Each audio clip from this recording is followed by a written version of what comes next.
Okay, mic check. Mic check. 1, 2. Looks like it's working. We are ready to rock. It is 7 a.m. on the dot on the 21st of January, 2020. Today is Tuesday, day after Martin Luther King Day, which is a holiday for the markets. This is my trading journal. This is the Jigsaw day trader platform. These are futures products. These are all fixed income products over here, and then you have the E-mini S&P over here on the right. The equity products. This is the 10-year here. This is the 5-year here in the middle, 30-year here, and the ultra bond all the way over here on the left. Excuse me.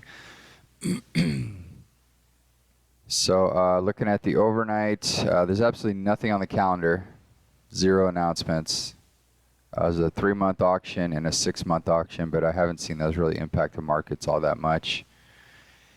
Let's see, the 10-year just sort of traded sideways overnight, a little bit of a downward skew, and then it popped through the little trend line that I guess you could have drawn there, and which seems to be kind of going bid at the moment. You have the S&P pushing the highs and the 10-year pushing the highs, so that's kind of the opposite of what we'd like to see, in the sense that we want to see, as one of these is pushing the highs, say the 10-year is pushing the highs, you'd normally see the ES pushing the lows, but you have such a small range today, at least thus far. It's probably a low volume environment as well, so I would expect just this sucker to be bid up. The E-mini, that is. But you never know what's going to happen. As of right now, we have the 10-year pushing up into the highs, the overnight high, that is. The 30-year is not even close. I mean, I say not even close, but we're 2 ticks off. So this is the sort of, the context tells me there's just, it's day traders really participating today. You don't really have other time frame traders, so you can almost pretty comfortably just sort of throw out an order and sell the overnight high.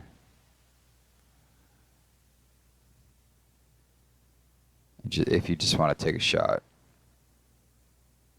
We're still trying to read the order flow here, and you have a lot of, you have pretty decent number building here, 19,000 versus 9,000. Sellers have been soaking up a lot of the buying at this level. Just got a back tick that we saw.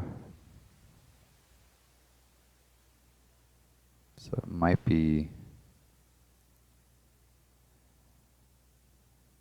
prudent to try to jump in here.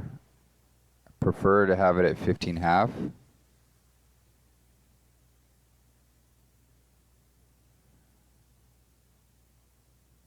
So basically the setup we're looking at here is just absorption and backticking. And then we're looking for the ES to start pushing up into the highs, making new highs, and not sell back in. Only issue with that is that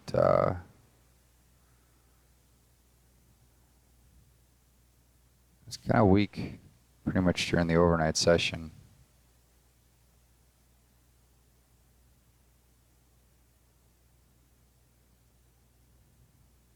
Actually, it just sort of went sideways. I take that back. So we'll put an order out, about 100 something in the queue. Hope to get filled here. We'll see what happens.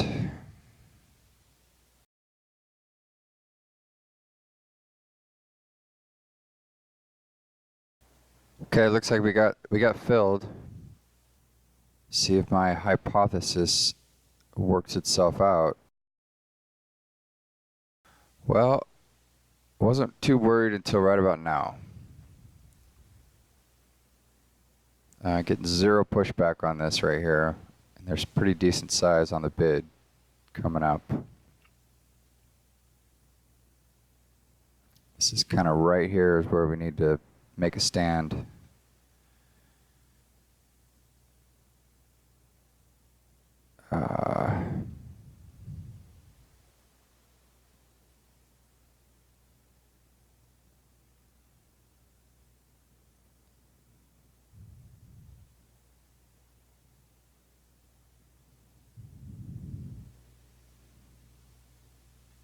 there's been zero pushback.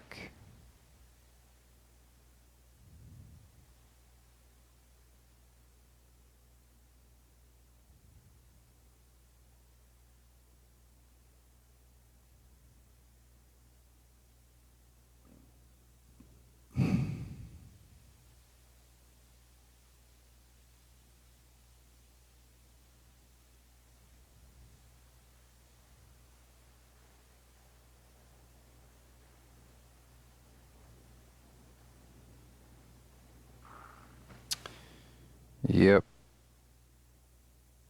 When you're wrong, I guess. I'd rather be really wrong, like I am here.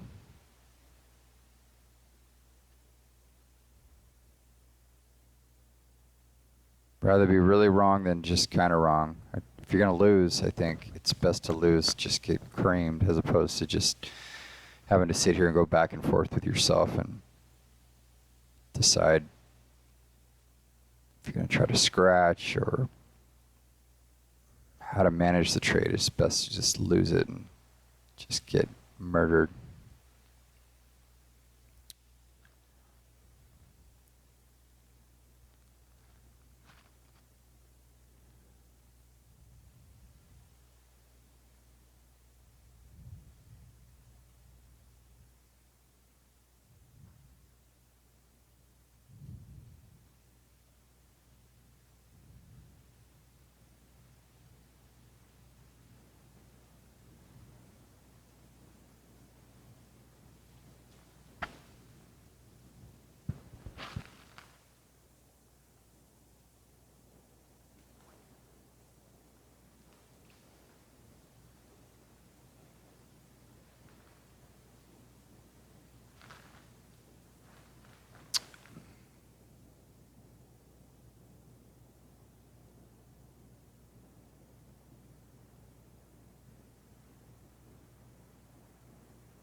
Well, that was fun.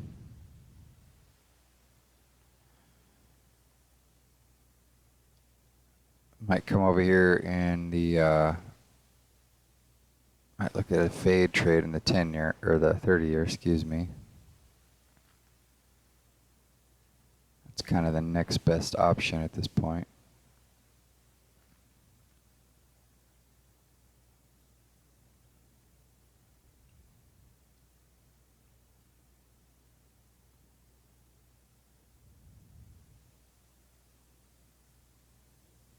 This is more the setup, the scenario that I like to see, which is ES finally pushing the lows.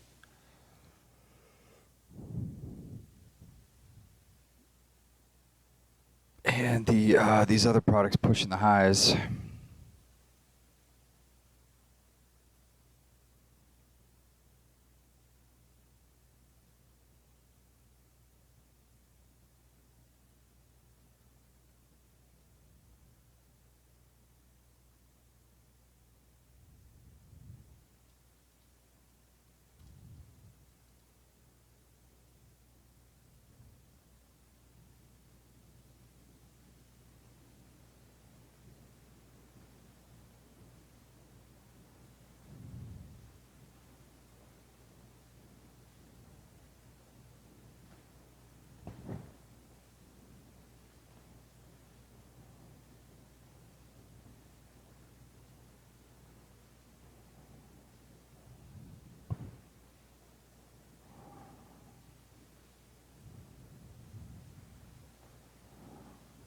You already got some volume starting to develop here in the 10-year, just in anticipation of the ES bouncing off the lows.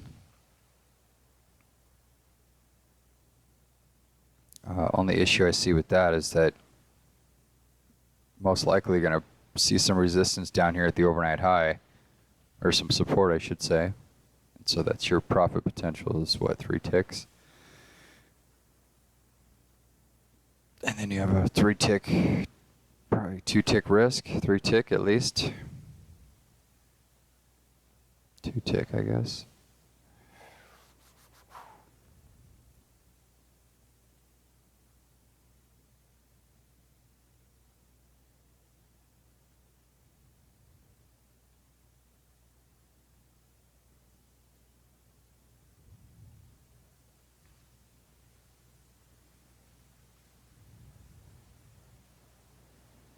We'll see what happens. 2 tick risk.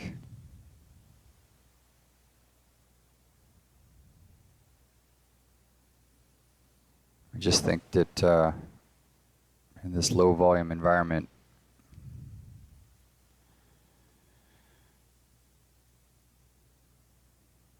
I'd be surprised to see the ES not bounce here.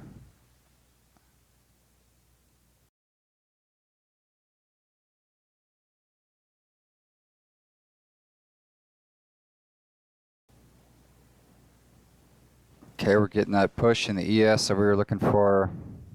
Just need sellers to kind of respond over here.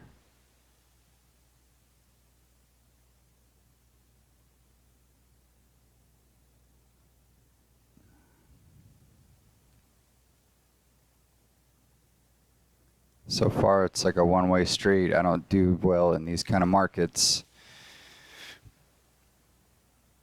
It's 7:30. Still got about a half an hour until European close. Half hour, hour.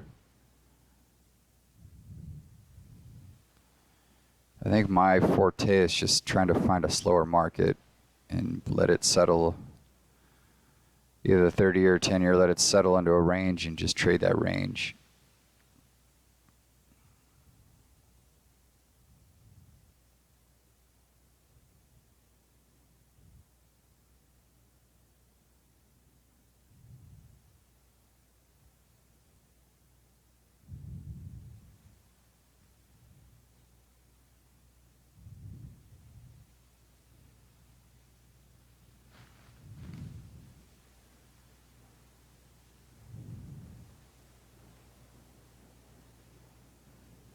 This is not good. Getting buying over here in the ES, and there's zero response from these guys thus far. Not good at all.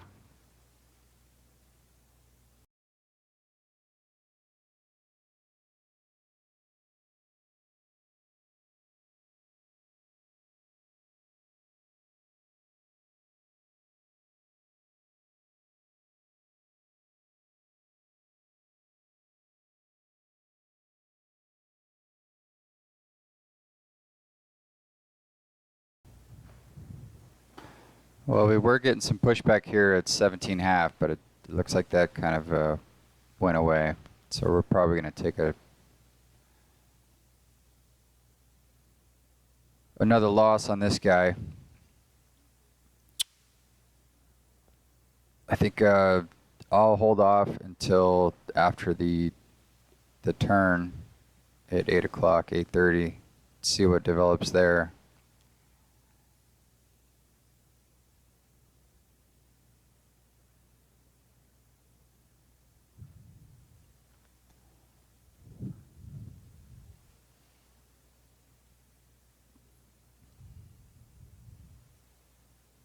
It's just not my market. My market is a mean regression market. It oscillates around the point of control. This is just, right now, it's just a one-way street.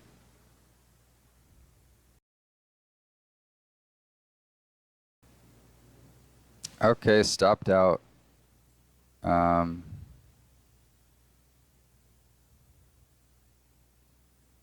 actually got slipped on that. That's awesome. So that's actually a 3 tick loss.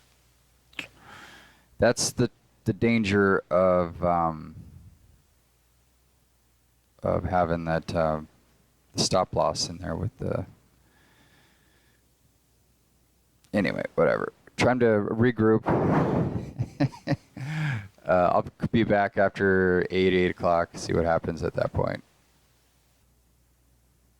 Okay, we're back. It's 8:41 a.m. we are, it's basically what's happened as we've pushed up into the highs, into the European close, and then there's a lot of profit taking and covering, and we're basically back down to my original entry on my first trade.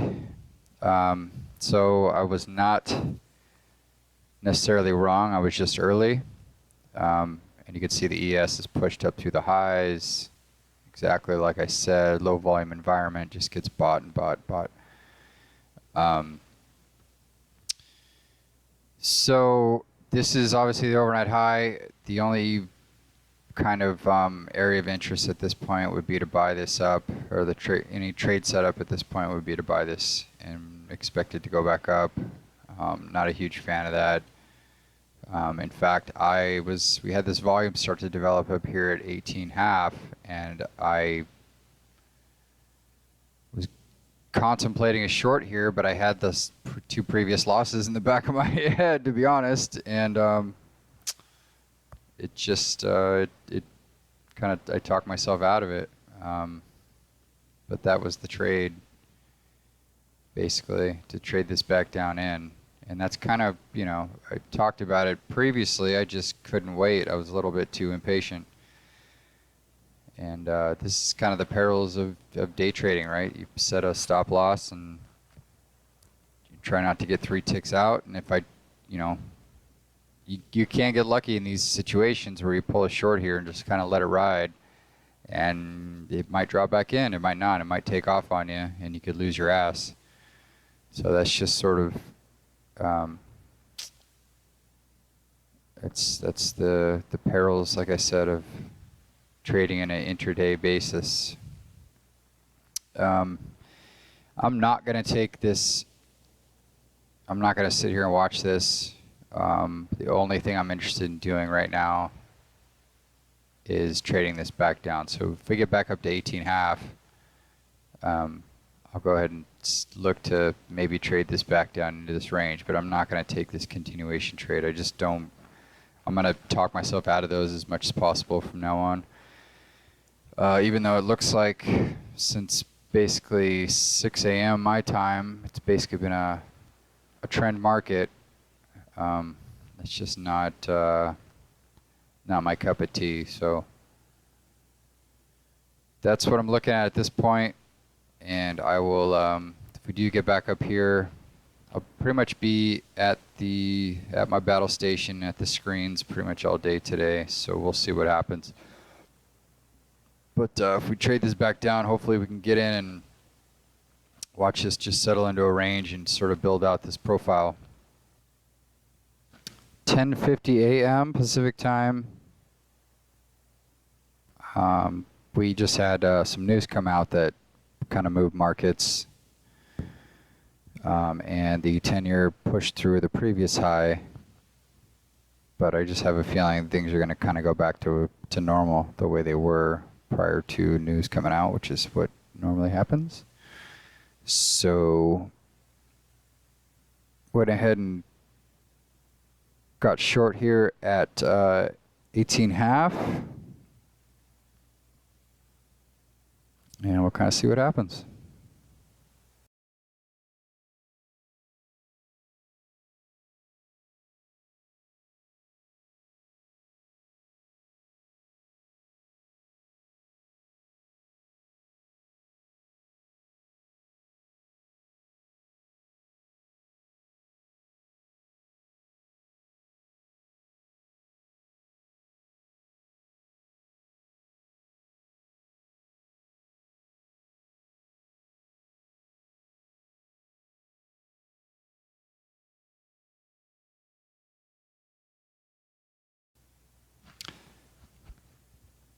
All right, it's 11:23 a.m.